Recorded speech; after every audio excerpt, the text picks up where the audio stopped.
Hello भाई।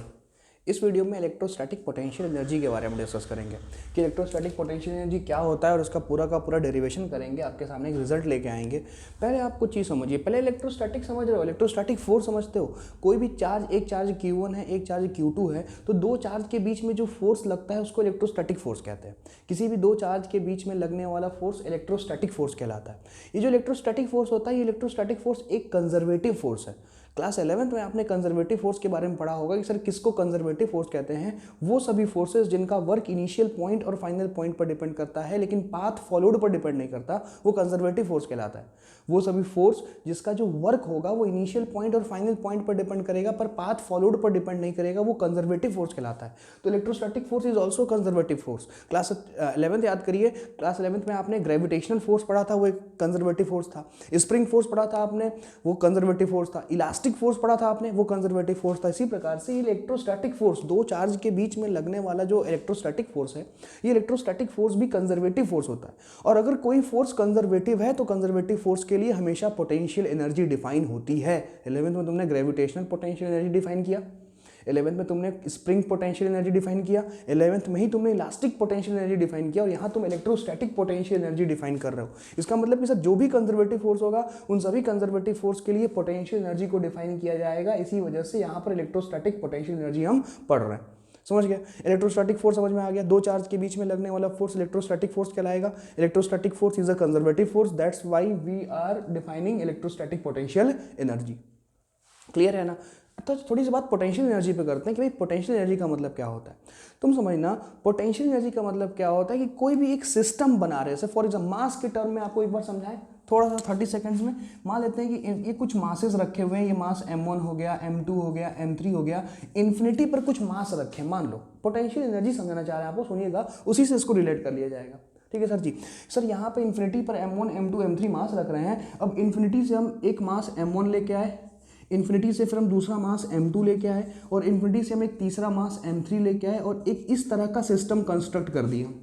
कुछ मास पहले इन्फिनिटी पर रखे हुए थे, फिर वहाँ से M1 मास लेके आए, फिर वहाँ से M2 मास लेके आए, वहाँ से M3 मास लेके आए और हमने ऐसा सिस्टम कंस्ट्रक्ट कर दिया। तो ये जो सिस्टम बनाया है, इस सिस्टम को बनाने में हमने कुछ ना कुछ वर्क किया होगा ना। जो भी वर्क इस सिस्टम को बनाने में हमने किया है वो इस सिस्टम की पोटेंशियल एनर्जी कहलाती है। समझ में आ रहा है कि नहीं आ रहा है? यानी किसी भी सिस्टम को कॉन्फ़िगर करने में, किसी भी सिस्टम को बनाने में जो वर्क हम करते हैं वही वर्क उस सिस्टम का क्या कहलाता है? पोटेंशियल एनर्जी कहलाता है। यहाँ पर हम लोग को इलेक्ट्रोस्टैटिक पोटेंशियल एनर्जी समझना है। हमने आपको इसको ओवरव्यू समझा दिया भाई, क्या पढ़ना है, क्या पढ़ना है, कैसे करना है, वो बातें हमने आपको बताई हैं।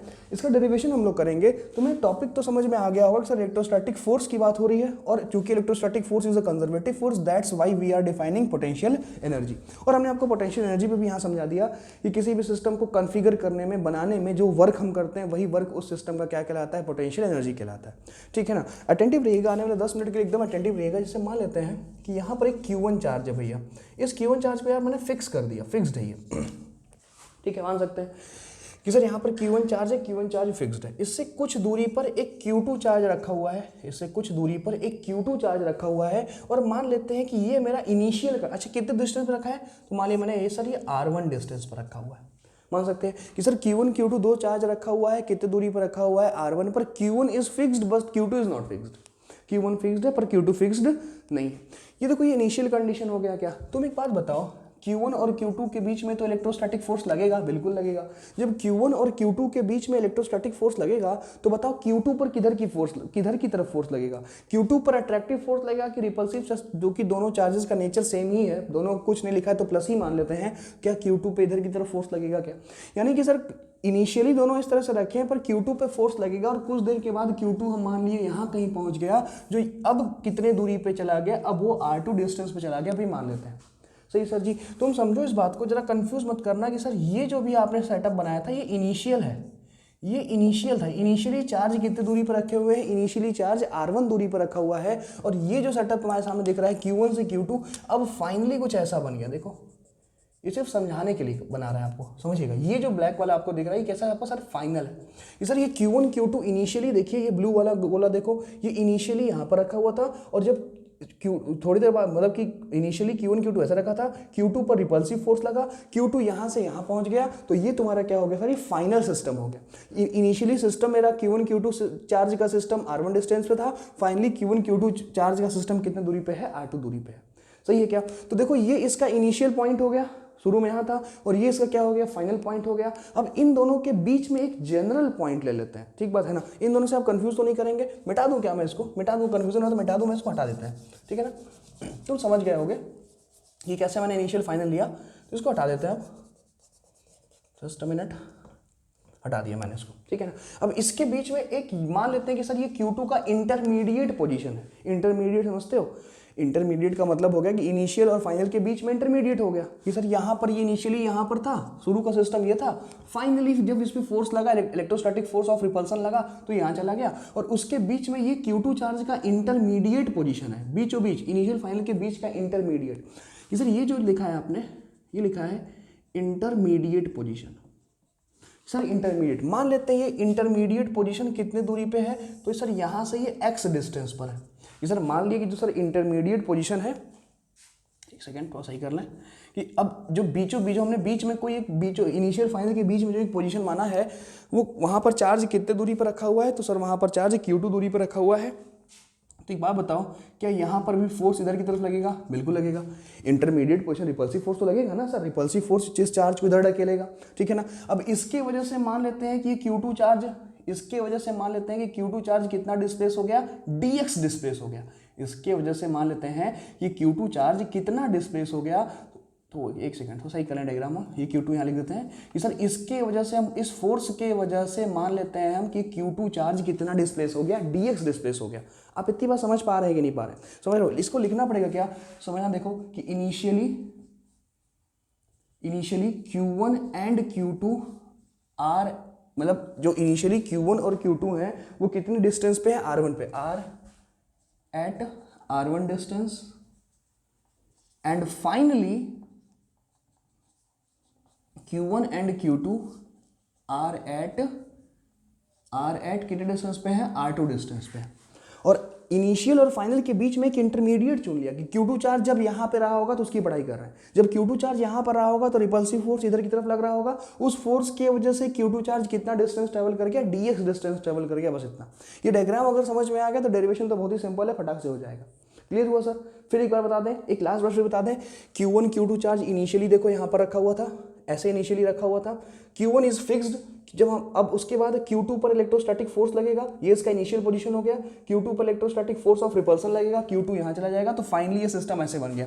शुरू में इनिशियली सिस्टम ऐसे था, फाइनली Q1 Q2 का सिस्टम ऐसे हो गया। इनिशियली सिस्टम R1 दूरी पे है, फाइनली सिस्टम R2 दूरी पे है। तो Q1 Q2 को यहाँ से यहाँ तक पहुँचने में, Q2 को यहाँ से यहाँ तक पहुँचने में बीच का एक कोई इंटरमीडिएट पॉइंट, इनिशियल फाइनल के बीच में कहीं पर भी इंटरमीडिएट पॉइंट मान लिया जो कि Q1 चार्ज से x डिस्टेंस की दूरी पे है। अब यहाँ से इस पर जो इलेक्ट्रोस्टैटिक फोर्स लग रहा है, इसके वजह से Q2 चार्ज कितना मूव कर गया, dx मूव कर गया, बस इतना। ठीक है सर जी, आगे बढ़े। ठीक है सर, फिर आगे बढ़ते, डेरिवेशन आगे बढ़ाते हैं अपना। देखोगे क्लास 11th में एक चीज तुमने पढ़ा था कि negative of change in potential energy बराबर work done due to conservative force. याद है कि नहीं याद है? बोलिए सर जी। कि negative of change in potential energy बराबर work done due to conservative force, और डेल्टा यू का मतलब क्या होगा, U final minus U initial. और यहाँ पर कौन सा कंजर्वेटिव फोर्स है, इलेक्ट्रिक फोर्स, जिसको इलेक्ट्रोस्टैटिक फोर्स कह रहे हो, इलेक्ट्रिक फोर्स, समझ गए। अब ये कितना हो जाएगा, U initial minus U final बराबर work done due to electric force. Work का फॉर्मूला क्या होता है बताओ, एफ डॉट डी एक्स। लेकिन ये फोर्स कैसा है, कांस्टेंट है कि वेरिएबल? वेरिएबल। अरे भैया जैसे जैसे डिस्टेंस बढ़ता जाएगा, अरे फोर्स का इलेक्ट्रोस्टैटिक फोर्स का फॉर्मूला के Q1 Q2 upon R square होता है ना। तो जैसे जैसे डिस्टेंस बढ़ता जाएगा क्या फोर्स कम होता जाएगा? फोर्स वेरिएबल है, और अगर फोर्स वेरिएबल है तो वेरिएबल फोर्स का वर्क निकालने के लिए क्या हम लोगों को इंटीग्रेट करना पड़ता है क्या? वेरिएबल फोर्स का वर्क निकालने के लिए हम लोगों को तो इंटीग्रेट करना पड़ता है। ध्यान देना, you initial minus U final बराबर इंटीग्रल क्या लिख दूं बोलो, F dot D x. F dot क्या लिख दिया हमने यहाँ पे, डी एक्स। क्योंकि सर क्यों इंटीग्रेट कर रहे हैं सर, क्योंकि फोर्स इज वेरिएबल, और वेरिएबल फोर्स का वर्क निकालने के लिए हम लोग को इंटीग्रेट करना पड़ता है, आप जानते हैं सर जी। ठीक है सर, आगे बढ़े, चलो आओ इसको कंप्लीट कराओ। इंटीग्रल फोर्स कितना लेगा बताओ, K Q1 Q2 upon R square. R square ना ले, आर स्क्वायर क्यों ले रहे हो भाई? अरे भाई इस कितना दूरी पे है, x दूरी पे है ना, तो आर ना लेके एक्स स्क्वायर कर दें। ठीक ठीक सर, क्योंकि भाई ये इंटरमीडिएट पोजीशन पर कितने दूरी पे है, x पे k q1 q2 upon x square, और डिस्प्लेसमेंट कितना हो रहा है इसका बताओ, dx। तुम बोलोगे सर डॉट क्यों गायब कर दिया, अरे सर आप चाहें तो देख लें, इंटीग्रल क्या f dx cos 0 लिखूंगा क्या मैं, cos 0 क्यों कर दिया, क्योंकि फोर्स और इधर फोर्स लग रहा है और इधर ही डिस्प्लेसमेंट भी हो रहा है, फोर्स और डिस्प्लेसमेंट सेम डायरेक्शन में है, एंगल 0 बनेगा cos 0, तो ये आ गया। जो बाहर इसको बाहर कर दो, k बाहर हो गया, q1 बाहर हो गया, q2 बाहर हो गया, integral 1 upon x square D x. हम बहुत दिन से आपको समझा रहे हैं चीज़ को कि भाई इंटीग्रेट करना है तो लिमिट कैसे लगेगा, जिसके रिस्पेक्ट में इंटीग्रेट कर रहा हो उसके रिस्पेक्ट में लिमिट लगाओ। तो यहाँ dx के रिस्पेक्ट में इंटीग्रेट हो रहा है तो लिमिट dx के रिस्पेक्ट में लगाओ। तो एक बात बताओ, लिमिट ऐसी लगानी है कि पूरा का पूरा जो भी चीज़ आप कैलकुलेट कर रहे हैं वो पूरा कवर हो जाए। हम अगर पोटेंशियल एनर्जी निकाल रहे हैं तो इनिशियली चार्ज r1 पे था और r1 से कहाँ चला गया r2, मतलब शुरू में r1 डिस्टेंस पे था, बाद में r2 पे चला गया। अगर हम r1 से लेके r2 पर इंटीग्रेट कर दें तो क्या पूरा कवर हो जाएगा क्या बात, सही बात है कि नहीं है। यानी लिमिट कहाँ से कहाँ लगा दी हमने, r1 से r2। इसको इंटीग्रेट करके दिखा दें, आपको फॉर्मूला याद ही होगा, integral x to the power n dx का फॉर्मूला बोलो कितना होता है, x to the power n plus 1 upon n plus 1 होता है ना। तो ये इंटीग्रल 1 अपॉन एक्स स्क्वायर दिखा हुआ है, तो x टू दी पावर -2 ये dx है यहाँ पे भाई, तो क्या लिखे बताओ, x to the power -2 plus 1 -2 plus 1, तो x टू दी पावर -1 अपॉन माइनस क्या -1 अपॉन x आएगा, क्या आएगा कि नहीं आएगा, -2 प्लस 1 -1 -2 प्लस 1 -1, तो -1 अपॉन एक्स। तो सीधे यहाँ यूज़ कर देते हैं, तो सर ये आ गया k q1 q2 -1 upon x r1 r2। Upper limit minus lower limit करो। जब तुम इसको upper limit minus lower limit करोगे तो वहाँ पर जो तुम्हें रिजल्ट मिलेगा वो रिजल्ट मिलेगा, यहाँ लिख रहा हूँ मैं, u initial minus u final बराबर k q1 q2 into 1 upon r1 -1 upon r2 करके देखिएगा। अपर लिमिट पुट करिए r2 तो -1 upon r2 minus of -1 upon r1, तो माइनस माइनस प्लस हो जाएगा, 1 अपॉन r1 -1 अपॉन r2। ठीक बात है ना। इसको थोड़ा सा एक्सपेंड करते हैं, इसको उधर से हटा देते हैं इसको, चलो इसको एक्सपेंड कराओ जैसा, u initial minus u final बराबर k q1 q2 upon r1 minus k q1 q2 upon r2। सही सर जी, देखो इतना एक रिलेशन ये बना लिया, समझ में आया, क्लियर हुआ। एक बात समझो, 11th क्लास में पोटेंशियल एनर्जी तुमने पढ़ा होगा, याद करो ग्रेविटेशनल पोटेंशियल एनर्जी का फॉर्मूला क्या, mgh पढ़ा था क्या तुमने। अब याद करो, दिमाग पे जोर डालो कि ये फॉर्मूला mgh कब आया था, जब तुमने ग्राउंड लेवल पर पोटेंशियल एनर्जी को 0 माना था, तब क्या कहते हो कि h हाइट के ऊपर mgh होगा। मतलब पोटेंशियल एनर्जी निकालने के लिए किसी एक पॉइंट का एनर्जी हम लोगों को पता होना चाहिए।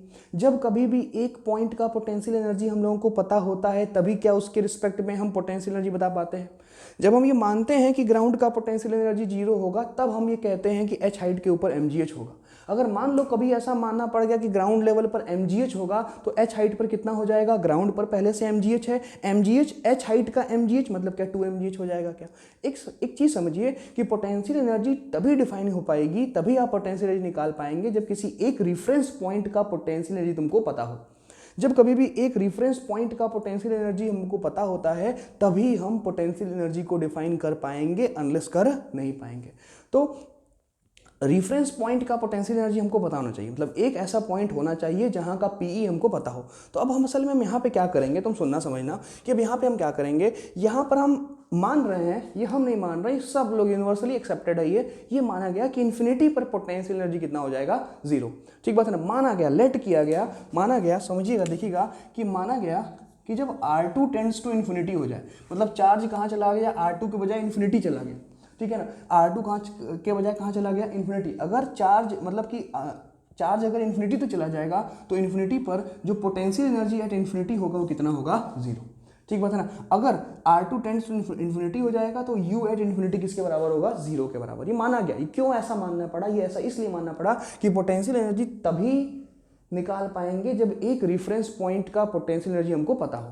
ठीक है, जब किसी एक पॉइंट का पीई हमको पता होता है तभी हम किसी पॉइंट का पोटेंशियल एनर्जी निकाल पाते हैं। तो इन्फिनिटी पर कितना माना गया, 0 माना गया, सभी ने मिलकर माना। ठीक है, इन्फिनिटी पे क्या है, किसी को कुछ पता नहीं है तो वहां पर पोटेंशियल एनर्जी को 0 माना गया कि भाई इन्फिनिटी पर पी कितना होगा, 0 होगा। ठीक है ना। अब इस स्टिपुलेशन को पुट करो उसमें, यू इनिशियल फाइनल पॉइंट कहाँ मान लिया, इन्फिनिटी। अरे यार यू इन्फिनिटी मतलब फाइनल, R2 का मतलब फाइनल हो गया ना, तो फाइनल पॉइंट कहाँ पे होगा तुम्हारा, U at final, U at infinity बराबर K Q1 Q2 upon R1 minus K Q1 Q2 upon R2 tends to कितना इन्फिनिटी, समथिंग अपॉन इन्फिनिटी कितना हो गया 0, समथिंग अपॉन इन्फिनिटी 0 होता है, और u एट इन्फिनिटी वैसे ही कितना था 0, माना ही गया है, इसको माना ही गया है, तो u इनिशियल बराबर कितना हो गया के Q1 Q2 upon R1। In general क्या फॉर्मूला निकल के आया, देखो u बराबर K Q1 Q2 upon R, ये फॉर्मूला ड्राइव हो गया है, ये इलेक्ट्रोस्टैटिक पोटेंशियल एनर्जी का फॉर्मूला है। क्या क्या ध्यान रखना है, दो बात आपको बहुत विशेष ध्यान रखनी है। पहली बात तो ये कि ये फॉर्मूला डिराइव तब हो पाया है जब इन्फिनिटी पर पोटेंशियल एनर्जी को 0 माना गया है, पहली बात हमेशा ध्यान रखना। ये फॉर्मूला तब डिराइव हो पाया है जब इन्फिनिटी पर पीई को 0 माना गया है, पहला। दूसरा चीज़ क्या ध्यान रखोगे, दूसरा चीज़ हमेशा ध्यान रखना है कि Q1 Q2 को साइन के साथ पुट करोगे। याद रहे कि सर Q1 को और Q2 को कैसे पुट करोगे, साइन के साथ, आइदर प्लस और माइनस जैसे साइन के साथ आप पुट करेंगे। क्लियर हुआ। अच्छा, पोटेंशियल एनर्जी की स्केलर क्वांटिटी होती है, जानते हैं ना आप लोग, पोटेंशियल एनर्जी से स्केलर क्वांटिटी, और ये इलेक्ट्रोस्टैटिक पोटेंशियल एनर्जी का फॉर्मूला है। मतलब कि एक Q1 Q2 दो चार्जेस हैं, यहाँ लिख के बताऊँ मैं आपको, अगर Q1 Q2 दो चार्ज r डिस्टेंस के सेपरेशन पर रखा है तो कितना Pe होगा, के Q1 Q2 अपॉन R के बराबर Pe होगा। वहाँ पर जो इलेक्ट्रोस्टैटिक पोटेंशियल एनर्जी होगा वो के Q1 Q2 अपॉन R के बराबर होगा। क्या बात समझ में आई आप लोगों को? देखिए, देख लो, उसका स्क्रीनशॉट ले लो, अगर लेना चाहो तो स्क्रीनशॉट ले लो। ठीक है सर, अगर कुछ डाउट हो तो फिर से देख लो, वीडियो फिर से देखो, ठीक है ना। इस वीडियो में बस इतना ही, नेक्स्ट वीडियो में एक अलग कॉन्सेप्ट के साथ मिलेंगे, तब तक के लिए बाय बाय।